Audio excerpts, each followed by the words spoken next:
thank everybody for coming. My name is Kathy Anger, and I'm the acting city manager for the city of Hamtramck. And tonight we are having a community meeting regarding the medical marijuana regulations in the state of Michigan. I want to thank you all for coming out on a 90-degree plus evening and showing interest in your community, showing interest in what we do at the city. The Hamtramck City Council and Mayor were adamant that they wanted to have a community meeting to hear from the residents of this community. This meeting is for residents to give their viewpoints, their opinions, and we want to hear from you. So tonight we're going to start the meeting. I'll introduce our city attorney, and we will start with a short presentation. And then after that, the forum is that we're going to open up comment to residents of the community. So when you get up to announce that you're speaking, stand up. There's a microphone here for you to speak at so that everybody in the room can hear you, and they are filming the meeting tonight. So you want to make sure that you can be heard on the film. With that, if you would give your name, your address, that would be helpful. And then we also had a sign-in sheet in the back for everybody to sign in. After residents are heard, if there's someone else in the audience that wants to make comment, we're happy to hear that. But this meeting is intended for the residents of the community to give their voice to our city council. Some of our council members are here tonight. First, I'll introduce the mayor. If you would stand and wave at everybody, Mayor Karen Majewski. And you see she's not at the front of the room tonight moderating the meeting. She's here to listen. We also have Councilwoman Karpinski, Andrea Karpinski. She's there. And we also have our police chief here. Thank you. And we have Councilman Al Marsumi here as well. So they are here to listen tonight. If they want to make comments from the microphone, they certainly can, because they are residents of our community and they may want to comment, but they're here today to hear from you. So at this time, I want to turn over the microphone to our city attorney, James Allen, and then he's going to introduce others who are here from his firm. Good evening, everyone. I want to thank you all for coming out tonight and giving us your input as to what you as a community want in medical marijuana ordinance and licensing. We've had quite a bit of experience in other communities implementing medical marijuana as an industry. We come into this with very little ideological predilection. We try to accommodate what the community asks us to do in terms of drafting an ordinance. We take our direction from the mayor and council and the city manager in how we go about that, but I think it's important for all of you to have your say as to what you want for your city. I think that one of the important things that we need to do is you need to have some regulation to give direction to people who either are considering locating in the city of Hamtramck or are already here. The real danger that communities face is in not having any form of direction to people who might otherwise want to engage in this activity. So if you do nothing, if the default is nothing, then you run into all kinds of problems later on, litigation, people saying that they were grandfathered in when perhaps they weren't.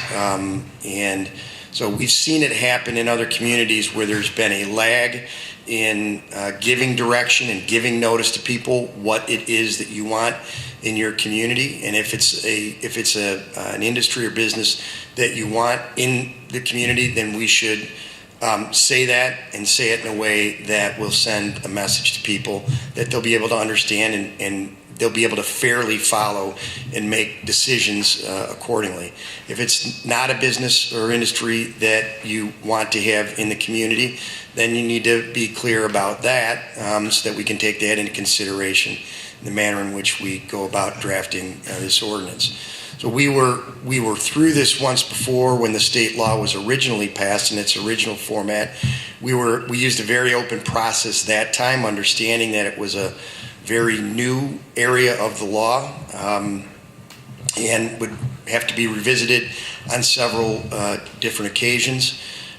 We, at that time, took a lot of input from the public at City Council. We listened to members of the law enforcement community. We also listened to activists who were very much in favor of this business and providing what was at that time strictly a medicinal product for people who could benefit from the product being available to people in the community. And I think the process that we followed resulted in what I thought was good legislation for that time, given what the state of the law was. But it was a good process because it involved a lot of people coming together and sharing ideas, and there was a lot of give and take. The council was far from unified as to what approach they wanted to take, but they were a very mature group as it related to that issue. There was a lot of give and take and compromise that went together.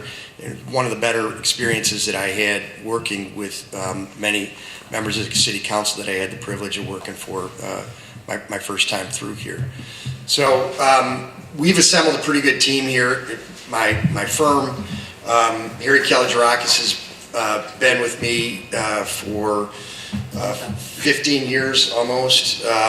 John Nader is a relatively recent addition to the firm, but we worked together. John was a 15-year member of the City of Detroit Law Department and was the general counsel and vice president of the Detroit Windsor Bridge Authority. John now has 40 open medical marijuana appeals that we have in the circuit court in Wayne County that we're dealing with a wide variety of issues.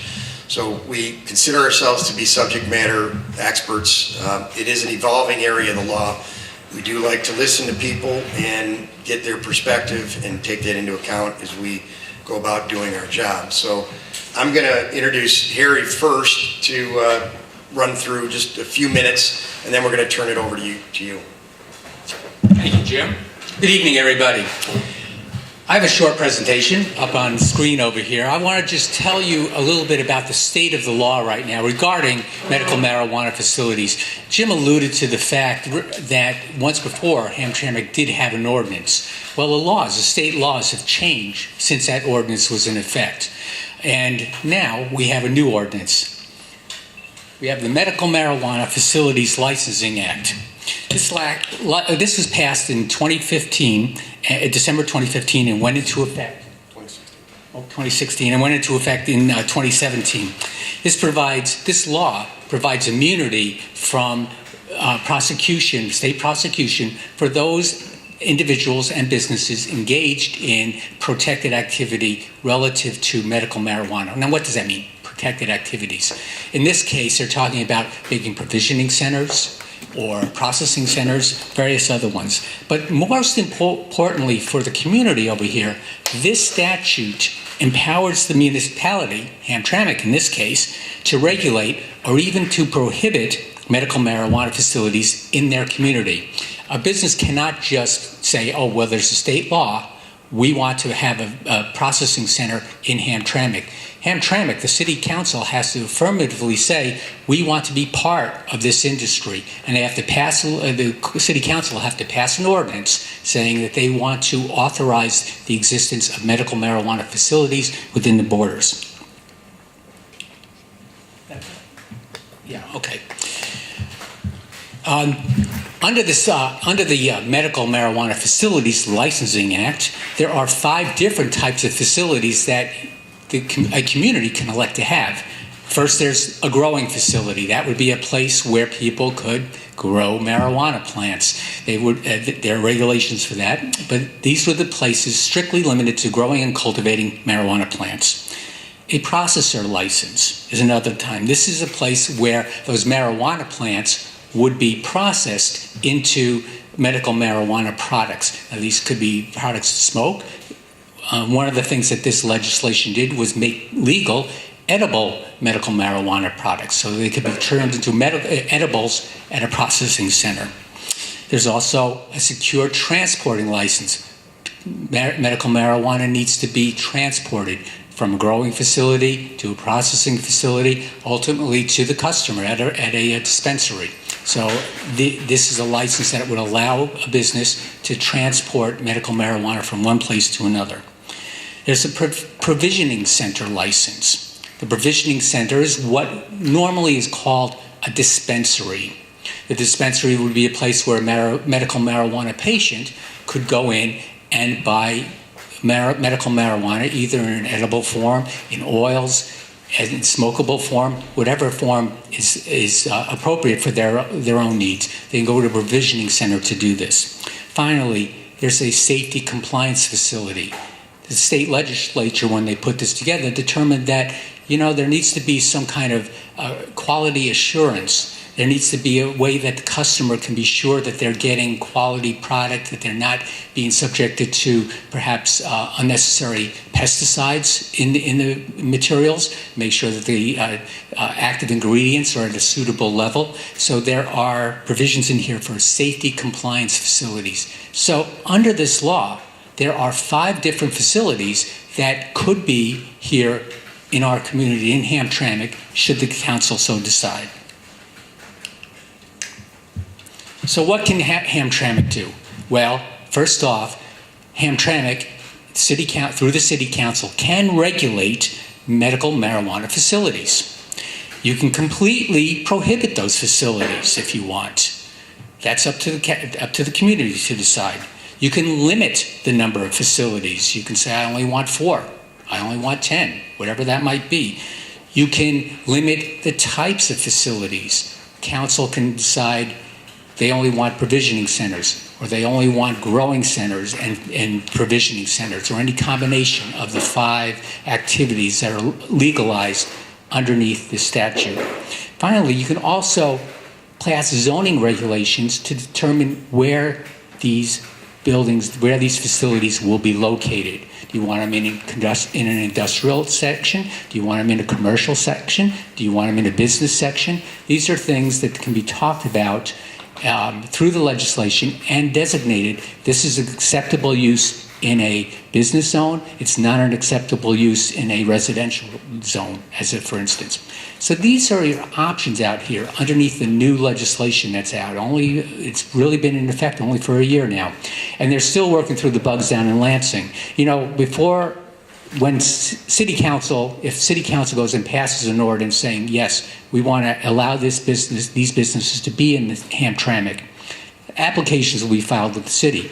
But before those can go into operation, the business owner also needs to be licensed by the state. There is a medical marijuana board set up similar to like the Liquor Control Commission out there that will review applicants, review their criminal history, their backgrounds, their financial abilities, to decide whether or not they should be granted a license to operate one of these facilities. So you have a two-step screening process should you go ahead with this. Local screening plus a statewide screening from the Medical Marijuana Licensing Board. So you can see there's a lot of factors in here. I've only given you an overview. The idea is we want you to be aware that there are some new regulations, some new facilities since the last time this was the topic of conversation here in the city, so that you can think about what should be done. We're here, as Jim said, as Kathy said, we're just here to listen tonight. I want you to have this background so you can ask us questions and move ahead and try to decide what's best for your community. Thank you.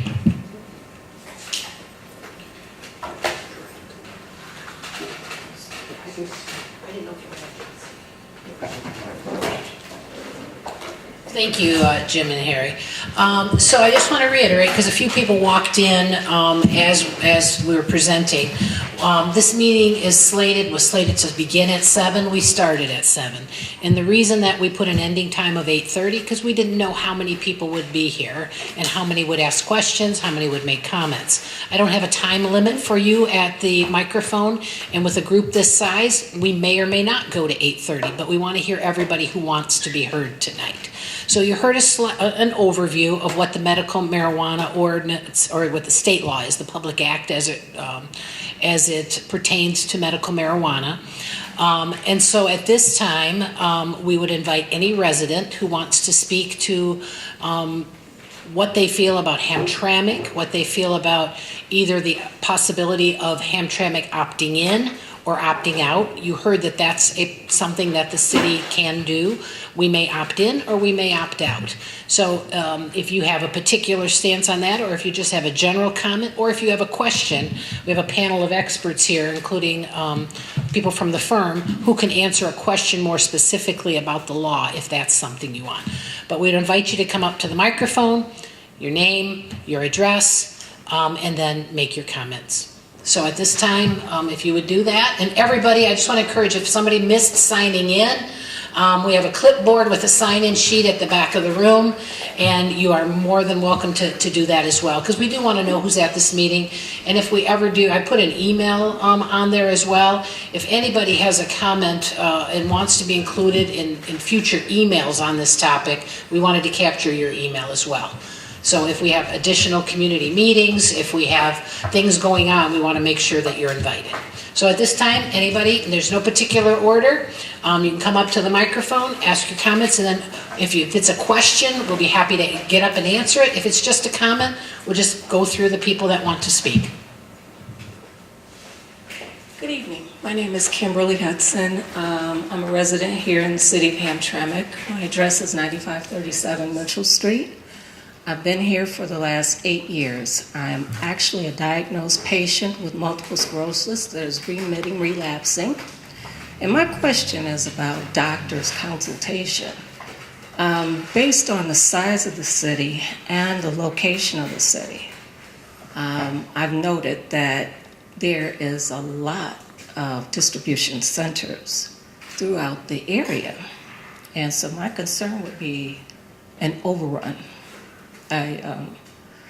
My voice is cracking because I get nervous when I speak in a public forum, so please forgive me. But so I have a concern about overrun and the community size. I wouldn't want to see a large amount of distribution centers nor growing centers. I think that there's posing problems that occur, that can occur. And I also think that the laws have not been set into place that are sensible. There are a lot of questions that I have when it comes down to testing when people are driving. How do you test? Because the THC stays in the system a lot longer, and it's different than alcohol. So what device is the state going to utilize to even test? I've watched people drive, and it's like they're lethargic a lot of times because they're driving and smoking. I don't smoke. I don't utilize marijuana. There are patients that I've known that says that it works for this disease.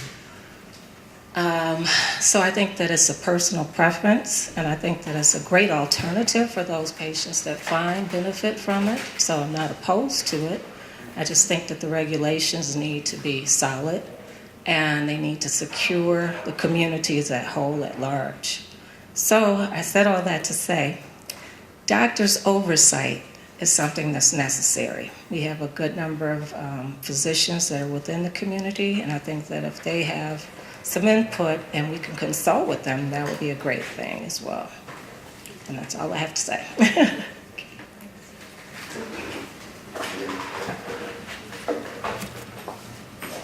So we've had a few additional people walk in, so I just wanted to lay out some of the ground rules. We had a short presentation. We started at 7, and so now we're inviting any resident who has a comment, a question, wants to speak on the issue to come to the microphone, state your name, your address, and then make your comments. And so you're welcome to just walk up to the mic, no particular order, but please feel free to come up. And if more than one person steps up at a time, we'll wait in line behind you, or there's a comfortable chair in the front row to sit in and wait. So you're welcome to come on up. Sir, come on up.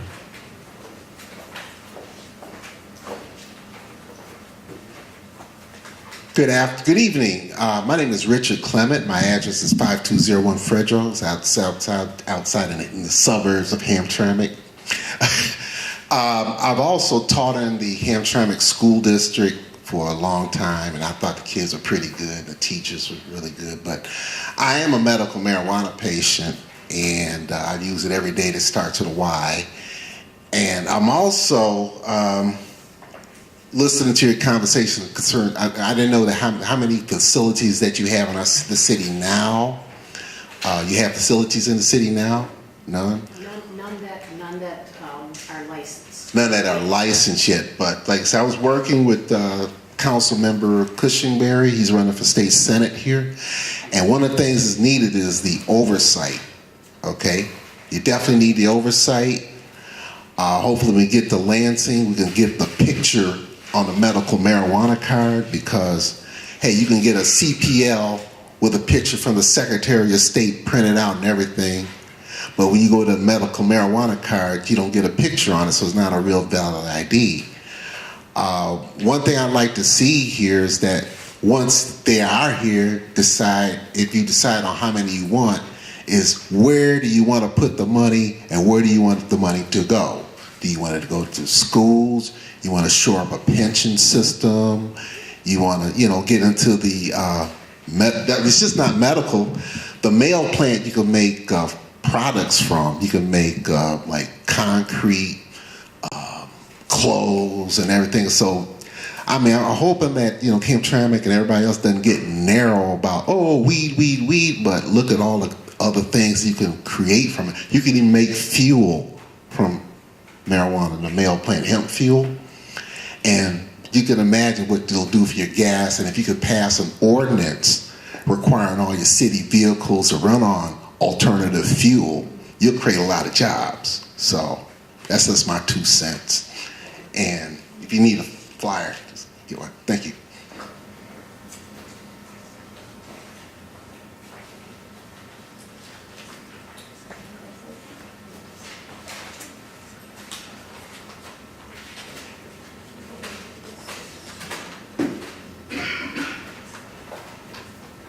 Hello, my name is Jen Series. I live at the Senior Plaza, 2620 Holbrook.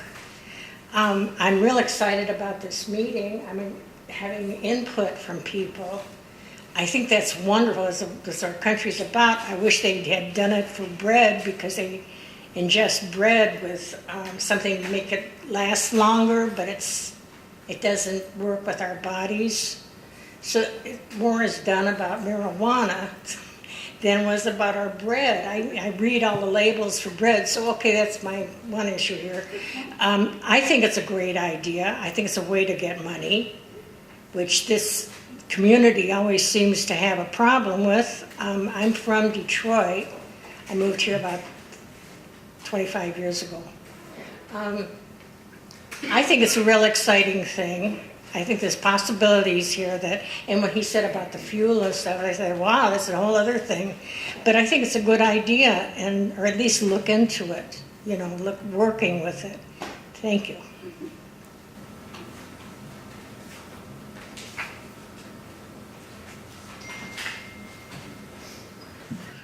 I think it's safe to say that myself and most of the community are generally in favor of more liberal marijuana laws. Introduce yourself. Oh, I'm sorry. I'm Justin Jessup. I live on Cherist between Holbrook and Eveline. We are generally in favor of more liberal laws. We're freedom-loving people here. Unless there's a compelling interest going the other direction. With our state's medical marijuana laws, have we seen in other communities increases in crime, decreases in livability, anything like that you guys know of?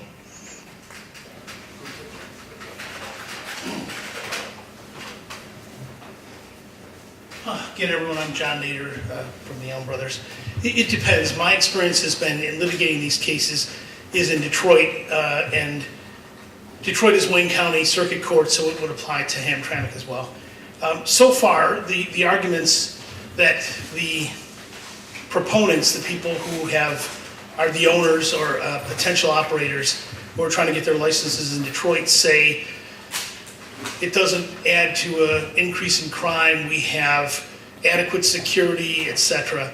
And then the concerned neighbors sometimes say that, well, it does lead to an increase in crime, and certain of our cases, it was proven that there were Wayne County prosecutor raids of the facility because they were advertising.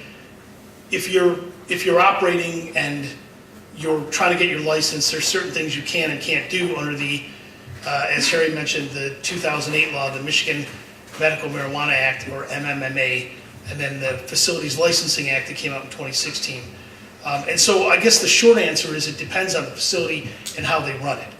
I have the worst examples so far that we've prevailed on have been cases where, again, there were egregious violations. And not to get too far into the weeds on the law, but when you're talking about a licensed facility, it's first gets city permits and then state through the LARA, the Licensing and Regulation Authority Division, that does the licenses for the state. And you have to have the city license first, and then you apply to the state. And so, and there's, at the state level, there's extensive background checks, criminal checks, et cetera. Not so much at the city, although depending on the ordinance, there's certain things you have to comply with. But another example besides the one where there was the a raid because there was improper advertising. I think it said something like free gram with $10 purchase, something inappropriate like that. There are other ones where when you have under the state acts, you have to have a licensed caregiver and then a licensed patient, and they have to be matched under the act. And if they're not matched, then you can't just set up where you sell to any patient that comes in.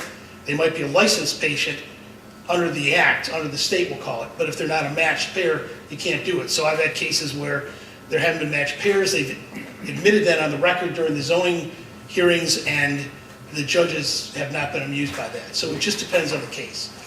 But as a matter of policy, have you seen any increases in maybe other crimes around these facilities? Maybe robberies, loitering, any other quality of life violations that might have arisen in these communities that have facilities like this?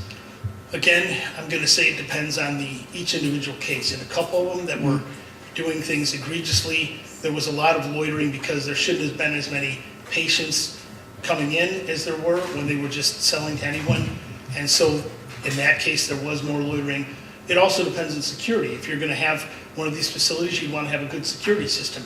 And if the security isn't paying attention, you can have an element that necessarily shouldn't be there, but not because it's medical marijuana, just because it's just the way it's run. So I don't want to equivocate, but it really depends on the facility. But you know of no, say, university study or think tank who looked into these communities and saw any increases in crime around these facilities then?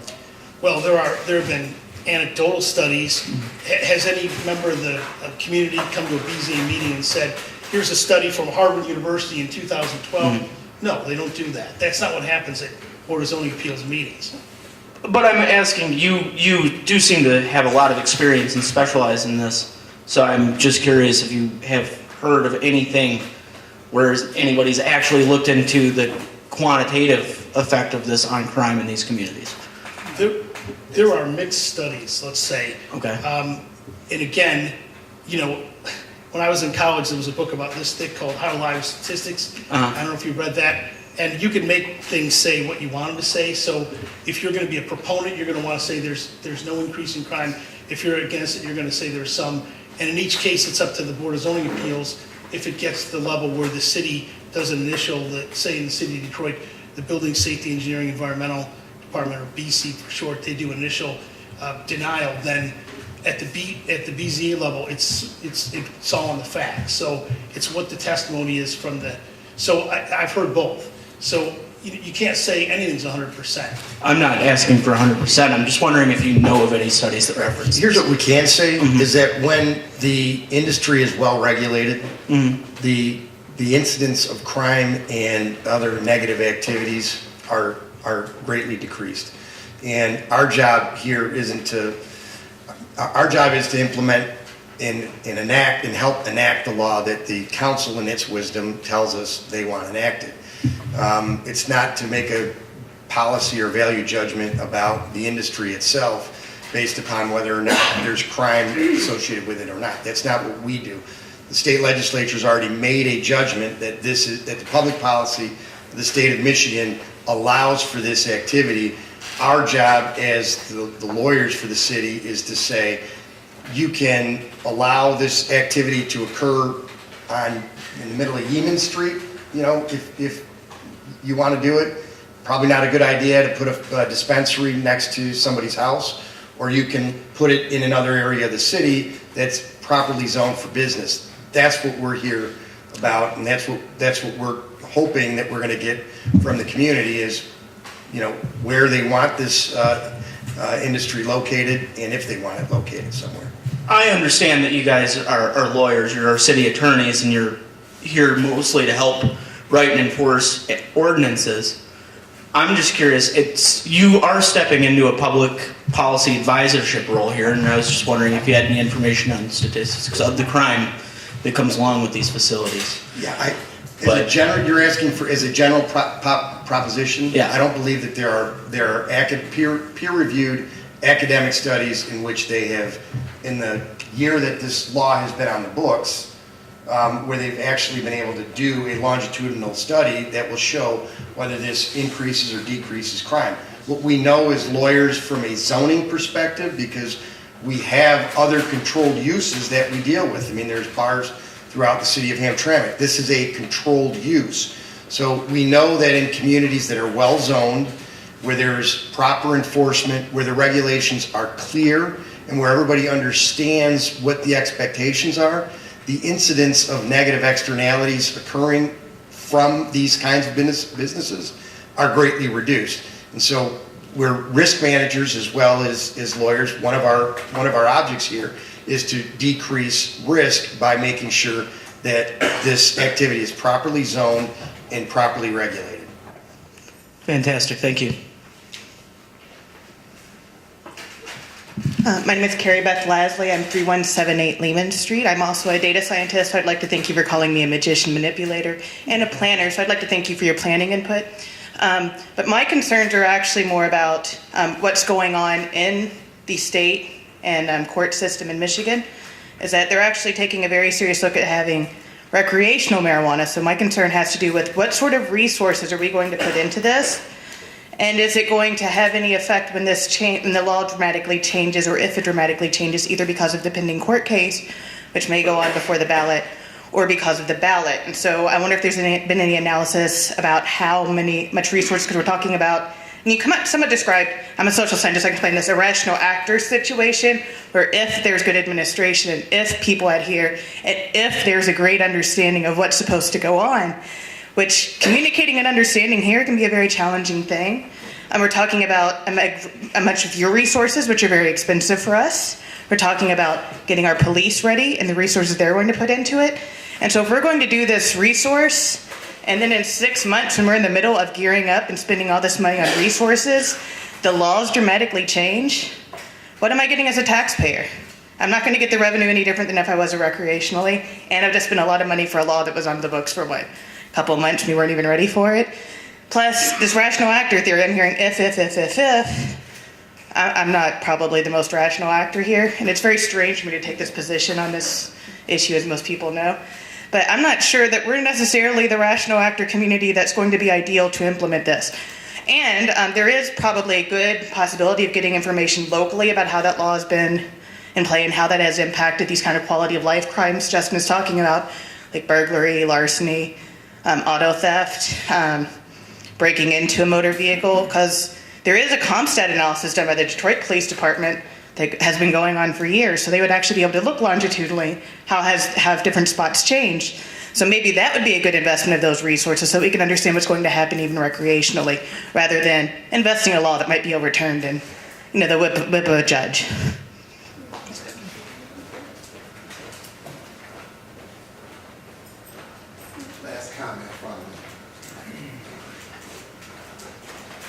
In the history of the medical marijuana program and all the sites going up, there has been a reduction in crime in a lot of these places. For instance, Hash Bash, there wasn't a single arrest. No one got arrested. with the Detroit police and everybody else, the crime statistics is going down, okay? So what happens is that you have security around these places. The buildings are occupied, and there's somebody always looking around the neighborhood. And a lot of these places have security cameras up in there that, in some cases, they have helped solve crimes. So what you really want to do, and I hope it works out, is that, just regulate, work with the police and the fire, because the revenue from the recreational marijuana is going into the firefighters' fund for cancer research, 30%, and 30% of the money goes into the county, 25% of the money goes to the municipality where the place is located. So what you want to do is make sure that, people get jobs, and get your W-2s out of them and get the tax. So, okay, thank you.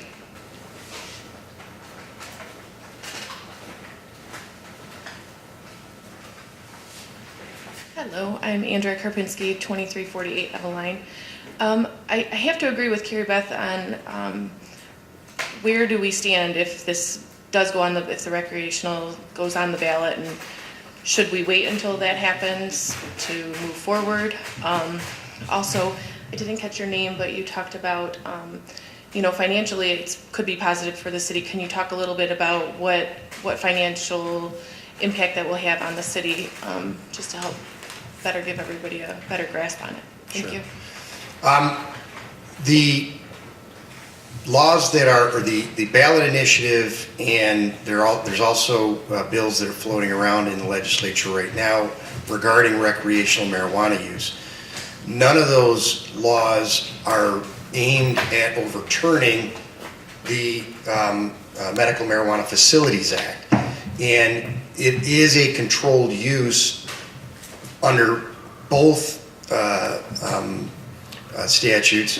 And what you have right now allows, with your silence, it allows for people to arguably come in and open those businesses, and then if your decision changes after those businesses are already open, it's a problem to try and, if somebody were to open a dispensary in a residential area,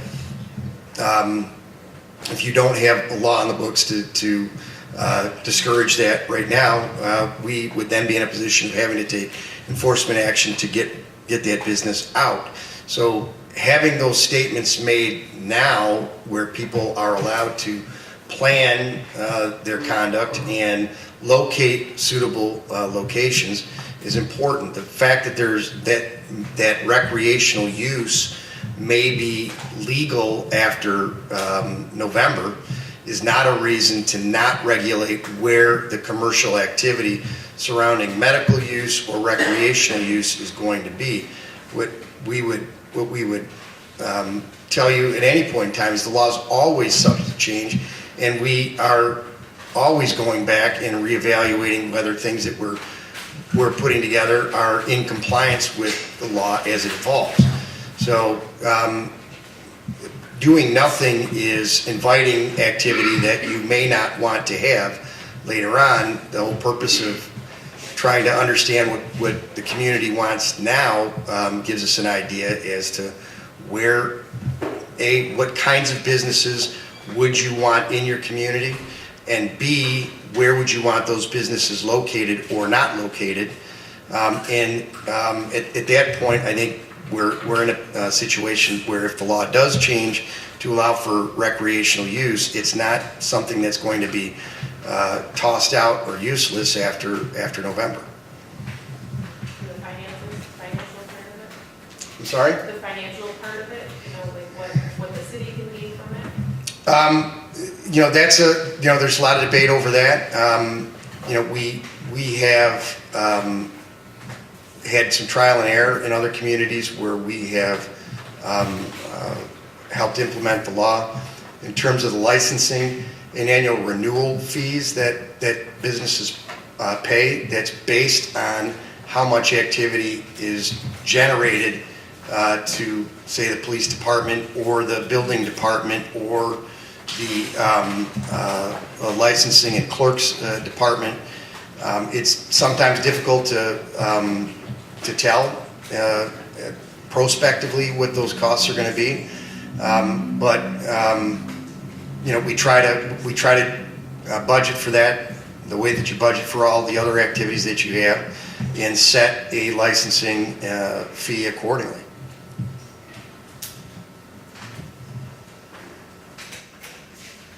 Hi, excuse me. My name's Ralph Kresievich. I live at 2300 Botsford here in Hamtramck. During the latter part of the 60s and early 70s, I was director of social services in Detroit Receiving Hospital. And one thing I observed, because I was a Hoover baby, and the doctors there had to re-educate me. And they re-educated me very quickly that you can get admitted into the hospital for alcohol abuse, and you can get admitted because your lungs no longer function because of cigarette smoking. There has never been a patient admitted for using marijuana, and they wouldn't even consider it. And that's still the reality today, because I was working at University of Michigan Hospital.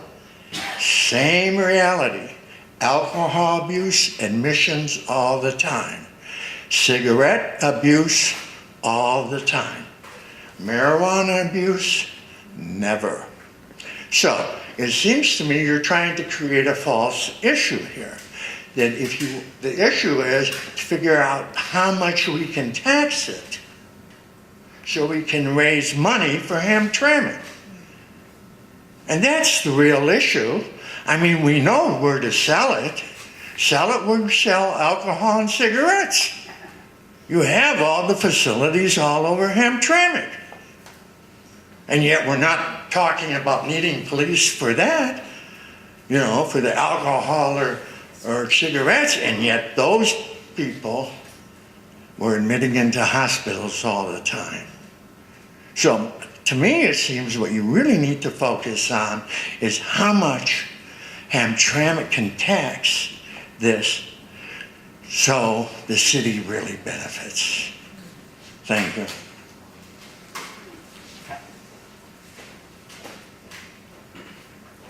I forgot part of my earlier question, which is also the federal level. Got the state. Federal levels, we do have an attorney general who's very much come out in record opposed to what's going on with marijuana, and a president who likes to bring up issues to distract from time to time. What is also the impact if the federal law would be enforced? Because I know it would still apply to anything that was being served here. Again, I'm not opposed to medical marijuana. I'm just not sure if, given the state of everything that's going on, if this is the right time for us to spend these kind of resources. The federal act is a Controlled Substances Act, and it works in conjunction with the state, the Michigan Medical Marijuana Act and the Facilities Licensing Act. But if you get protection under the MMA, as we'll call it, as long as you work within certain parameters. And so case law in Michigan, the Supreme Court cases have come out and said, as long as you're working within those parameters, then you're not going to be penalized.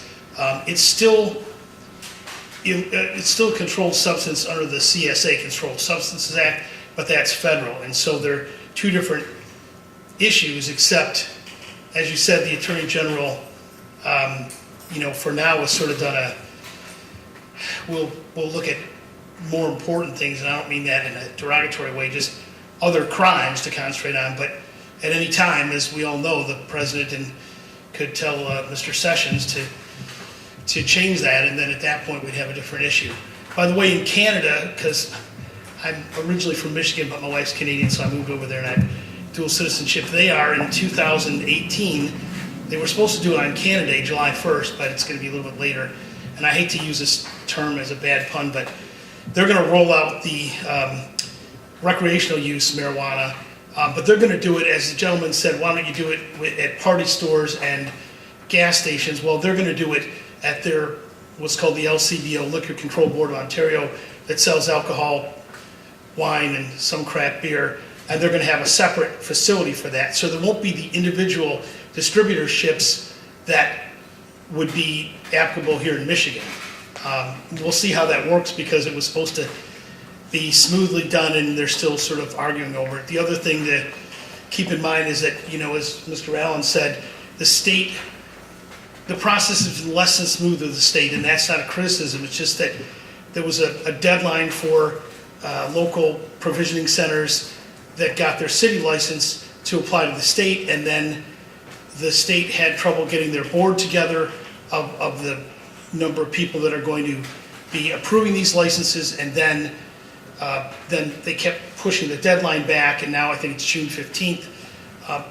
So not having certainty at a state level has made it difficult for people at a local level to know what to do and have guidelines. So then when you throw in the federal CSA, as that woman pointed out, it makes it even trickier. So everyone's just learning as they go, including our friends across the border.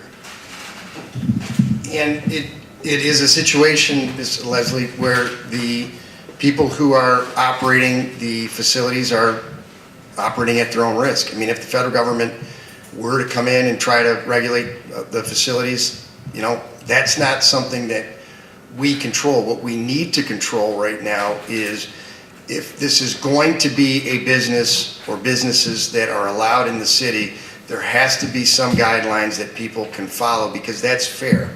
It's not fair to do nothing, allow people to come in, open up potentially, and then later on change the rules of the game. So what we're trying to do is understand what it is that folks want the rules of the game to be, whether or not there's going to be medical marijuana businesses in the city of Hamtramck, and then try to figure out the best that we can how to put together a set of regulations that's going to make as many people satisfied as we can.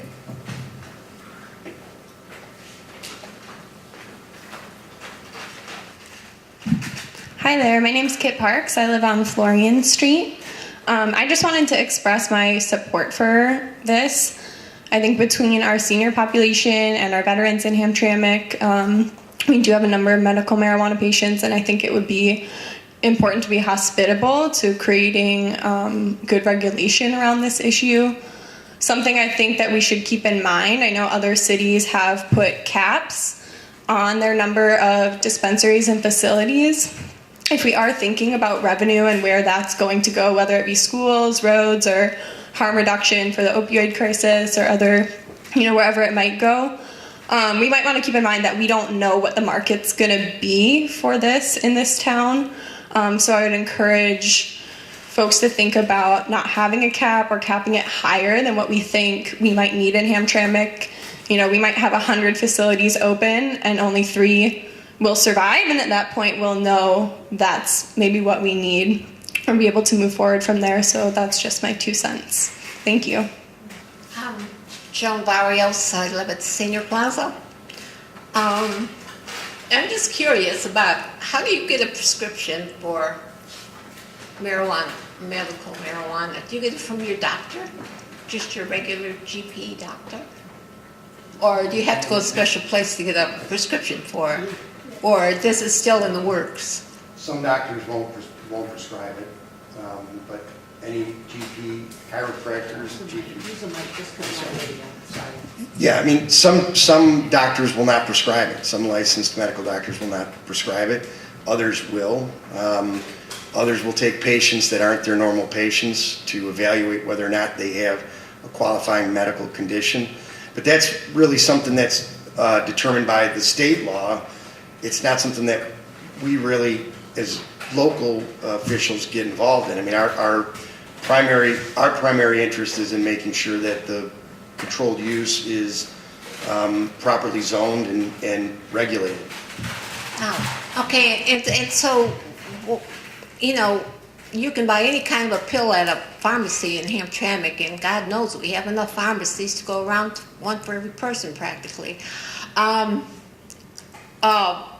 Why can't marijuana, if it's prescribed for you, why can't you take a prescription into the pharmacy in town and get it filled? Why does it have to be a regular licensed marijuana facility? I believe that the state's regulation of pharmacists prohibits them from directly distributing that medication through their licensed pharmacy. Again, it's not something that I agree with you. It ought to be available as any other medication, but as a personal matter. But that's not that's not anything that we have any control over. But I mean, these pharmacies can really, put out some pretty darn strong pills. They do. They can't do marijuana. All the medications, most of the medications distributed, sold over, not over the counter, but by prescription in a pharmacy. Those are all regulated by the federal government. The federal government says which drugs can be sold as drugs, and marijuana is classified along with things like heroin as something that cannot be sold by a pharmacy. So that's why it's not out here. Now what this legislation is doing is creating a state loophole, if you will, to allow marijuana to be used for medical purposes. You have to still have to get a doctor to write a note, write a prescription for you so that you can apply for a card. But if your doctor will do that, you've got a card and you can get some, but you cannot go to a pharmacy because pharmacies are prohibited from doing that right now. And we've heard about some of that with the overlap here. What about federal rules versus state laws? What we have is a state carve out to allow medical use today. It might be expanded to recreational down the road. So I hope that answers. I know one person that uses medical marijuana, and she doesn't, of course, doesn't get here. I don't know where she goes for it, but she, what do you call it, vapes it, Sure. And she said it just is wonderful because she doesn't have to take a bunch of other pills, and she has a pretty bad condition, and I'm like, No, you're right. Many people do find it useful. So yeah. this is the system we have, and we're trying to make it work within the rules that we have today. Hi, I'm Andrew Parada from Norwalk Street. I just want to say that I think it's a good idea to allow it. I don't think that there should be any limits on the number of facilities because, there's no, as far as I know, there's no limits on the amount of bars or pharmacies or resale shops or grocery stores. So, why would you want to limit one specific business? I don't think you guys do. I'm just saying. And then the other thing is, I think if you're going to be writing a law based around marijuana, maybe take some consideration for the possibility of recreational marijuana and just write it for that as well at the same time. Just, kill two birds with one stone, so to speak. And I do think that, as long as the businesses comply with the regulations set by the state, there should be no real limitation on the location because, eventually it might be kind of cool if marijuana becomes recreational legal, and just like there used to be bars in the neighborhood, there could be, a marijuana smoking facility in a neighborhood. So maybe take that into consideration as well. Because as far as everything seems to be said so far, there's not really a crime issue or anything that could come up. So I think it's really just good for the city as long as it's well regulated and put out in the open, and just don't limit the amount of businesses or who can open them. So, that's all I got. Hello, Mackenzie Duke. I live on Yemen Street between Lumpkin and DeQuinder. Seems to me this conversation about legalization, I'm a little confused as to whether a legalization for recreational would be a complete, you can buy whatever you want and however many you want, whenever you want. Some states might have that, I'm not sure, but I know Detroit voted a few years ago to legalize possession for personal use, that you can smoke at your home, but it's a small amount. So it seems as though if that was what was going to happen here, there would still be a need for dispensaries because medical marijuana people would obviously be consuming higher amounts, or I would assume so, because they would be smoking daily and they would be treating conditions which would require possibly higher amounts. So it seems as though it makes sense to me that to do the medical marijuana first, and then you can open things up as you go along if the recreational comes along within the next couple of years. I don't envision in Michigan being able to buy marijuana cigarettes at your corner store anytime soon.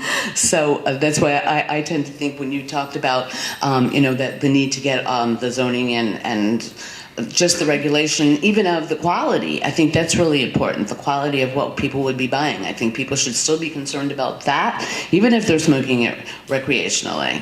So it makes sense to me that this should still go forward.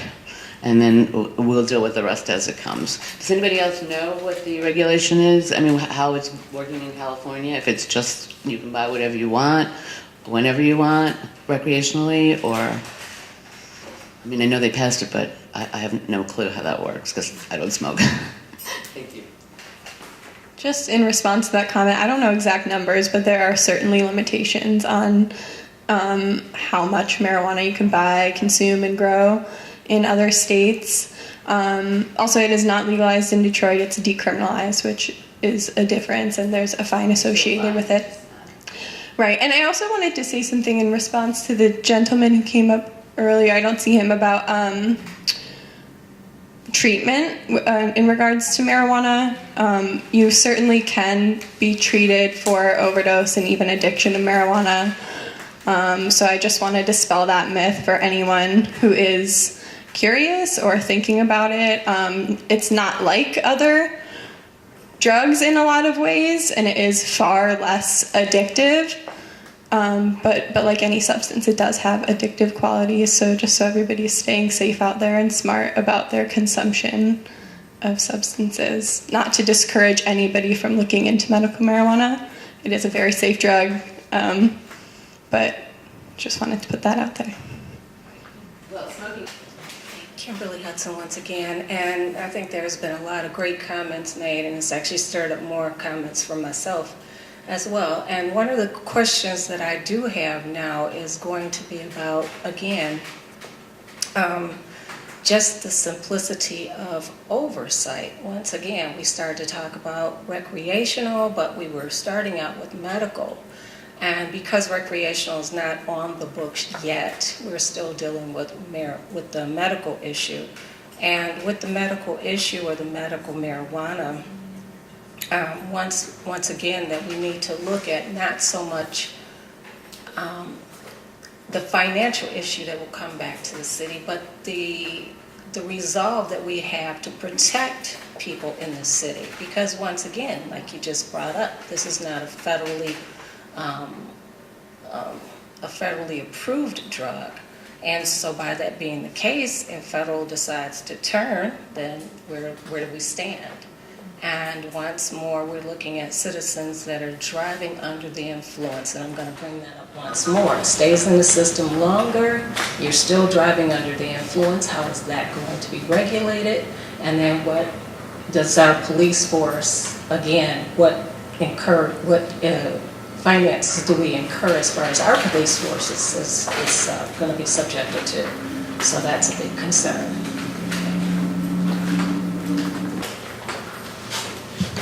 So we're at going once, going twice, going 3 times for anyone else that would want to speak. You know, we set this for a 90-minute meeting, knowing that there might be a large crowd, knowing that people might have a lot to say, and we just want to make sure we're not cutting anyone off.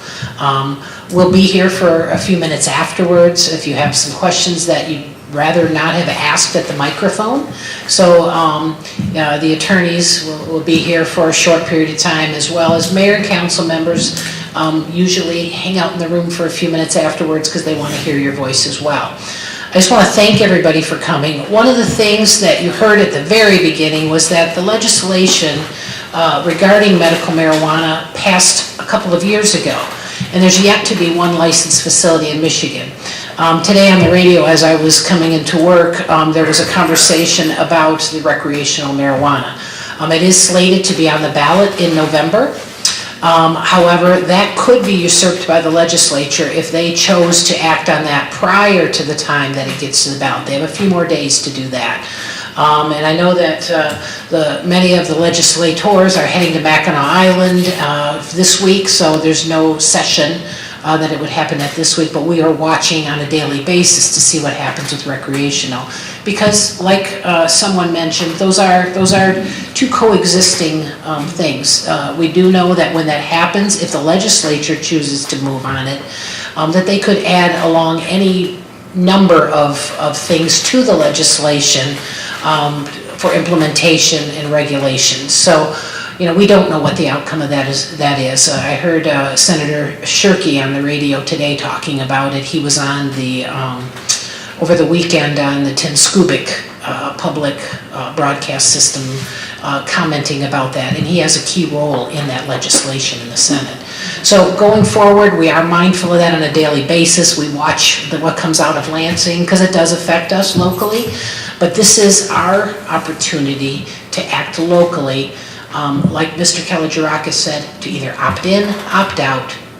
If we opt in, then we have an ability to craft appropriate ordinances and regulations that will benefit the residents of the city of Hamtramck, both those that are patients, both those that are coming to our community, and those that live here. Because we have different kinds of people here. Some that do use this product for chronic illnesses and get great relief from it. Others who do not. And then we have individuals who may or may not understand medical marijuana. And so we want to make sure that we listen to your voice, hear what you have to say, and also craft our local ordinance so that we maintain our community and in the way that the people who live here want it to be. So I want to thank you for coming. If there's someone who still wants to make a comment, come on up to the mic now. Otherwise, we'll end the community meeting, and individuals will be around for a few minutes afterwards if you had any private questions you wanted to address. Thank you.